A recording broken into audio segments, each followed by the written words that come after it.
సంగతులలో లూకాసు వార్త 10వ అధ్యాయం 27వ వచనం.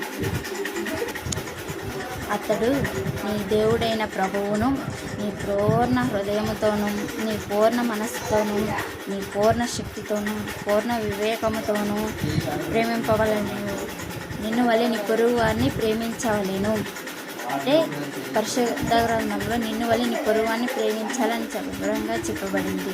కానీ మనం అలా చేయట్లేదు. అలా చేయకపోతే ఏమవుతుందో మరొక వచనంలో చూసుకుందాం.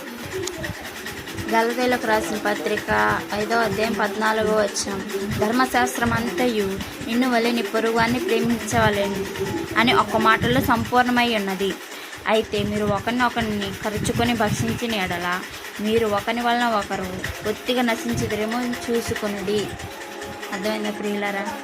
మనం ఒకరినొకరు ప్రేమించుకోకపోతే మనం ఎంత నష్టపోతామో, ఒకరికొకరు చంపుకుంటాం. ఎన్నో సంగతులు మనం చూసాము. ఒకరినొకరు పోకపోవడం వల్ల అసూయ, ద్వేషం, ఇలా ఎన్నో కారణాలు ఉంటాయి. వాటి వల్ల మనకు ఉపయోగం ఏమాత్రం లేదు. నిన్ను వల్ల నీ పొరుగువారిని ప్రేమించాలి. ధర్మశాస్త్రం అంతయు కూడా ప్రభువారు సెలవిచ్చిన మాటలు.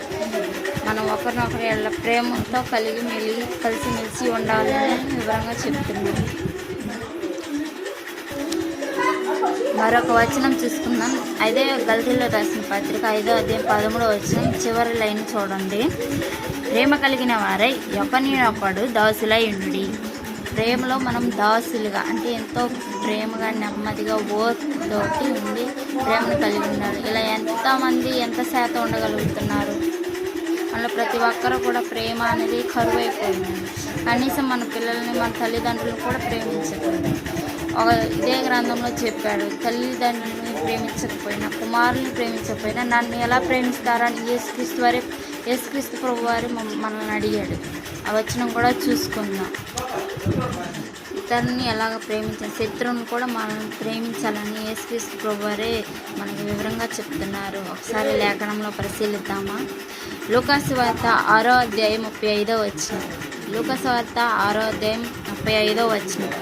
మీరైతే ఎట్టి వారిని కూర్చి అయిన నిరాశ చేసుకొనక మీ శత్రువులను ప్రేమించుడి, మేలు చేయుడి, అప్పు ఇయ్యుడి. అప్పుడు మీ ఫలము గొప్పదైయుండును. మీరు సర్వోన్నతుని కుమారులై ఉందురు. ఆయన కృతజ్ఞత లేని వారి ఎడల, దుష్టుల ఎడలను ఉపకారి అయి ఉన్నాడు. మనం చేసే ప్రతి పనిలో కూడా ఎంతో కొంత నిరాశ అనేది కంపల్సరీ.